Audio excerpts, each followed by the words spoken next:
Ini tadi katanya lewat.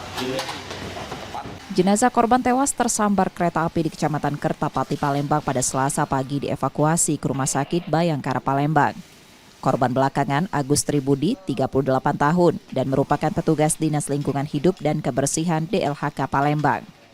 Korban tewas tersambar kereta api saat tengah berboncengan bersama rekannya menggunakan sepeda motor metik. Sebelum kereta api melintas, rekan korban, Jamil, menyelamatkan diri dengan melompat dari sepeda motor tersebut. Kesaksian Jamil menyebut di perlintasan tidak terdapat palang pintu kereta api dan rambu, sehingga keduanya tidak mengetahui apabila ada kereta api yang akan melintas.